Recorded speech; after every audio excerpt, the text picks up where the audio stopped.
when Mike Zimmer was brought in, the Vikings were so horrible at stopping the pass, and he changed that right off the bat. I mean, he is without a doubt a top cornerback contributor in the NFL.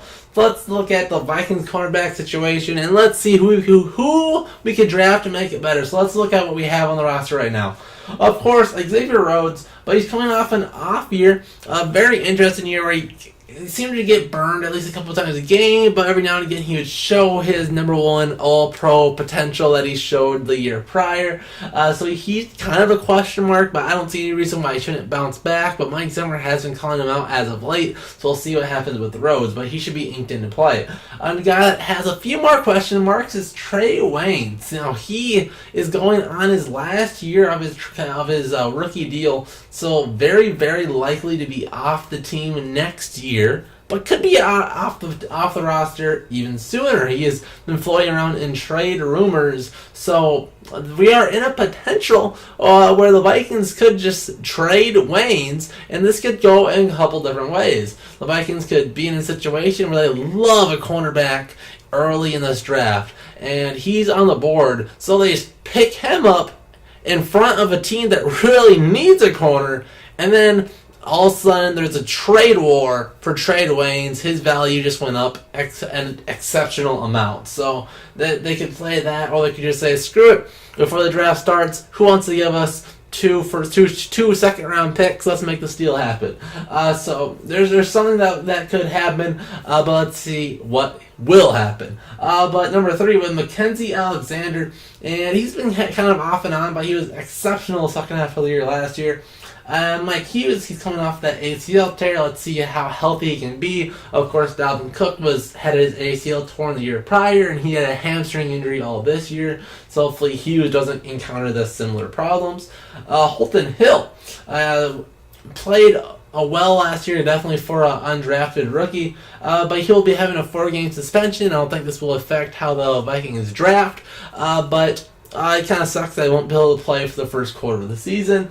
And then there's a few other Vikings they have already on the roster that are cornerbacks, but the most notable one is practice squad cornerback Jalen Myrick. He's a former Jags corner, so tons of talent. If there's a team that's as good as the Vikings at churning out cornerbacks, it's the Jaguars. So the Vikings are in a very interesting situation at corner. I think if the Vikings keep Trae Waynes all year, it's a 2 out of 10 need. You can always get more talent there, and Mike Zimmer will always love a new fresh cornerback in the building. But if the Vikings trade Trae Waynes, it's a 7 out of 10 need. Not quite as high as offensive line or offensive guard, but definitely would be very much up there, especially with the Vikings always seamlessly having injuries in the second level. So let's look at some options we have at corner. We have, starting off, we're going to look at Byron Murphy. He will go maybe late in the first round. He'll probably slide to the second round, and he has very great instincts, lots of interceptions, and he's very, very smart, knows how to play the game very well.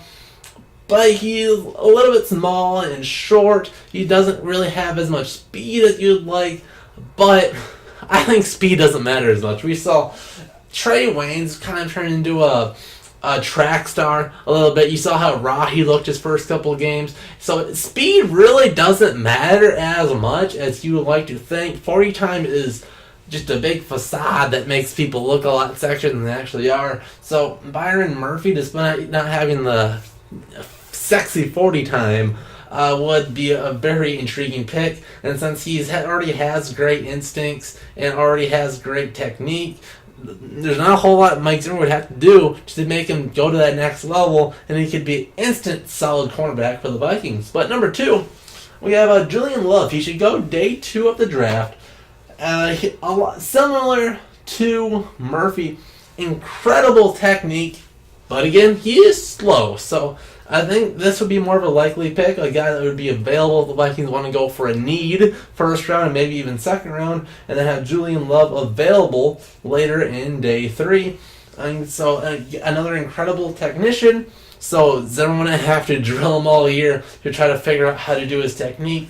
But he'll have limitations with his speed.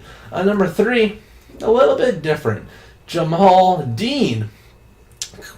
Very polarizing. He could go as early as the 2nd round or fall into the 4th round. He's a 6'1" corner with 4.3 speed, 4.3 40, but extremely raw with knee injury history. So this one is interesting. So it's the way I see Jamal Dean playing out for the Vikings is, well, he's very raw, so he could start out cornerback 4 or 5, right? He would have to be very deep in the depth chart and could kind of be hit. He could even be inactive for the first couple weeks of the season.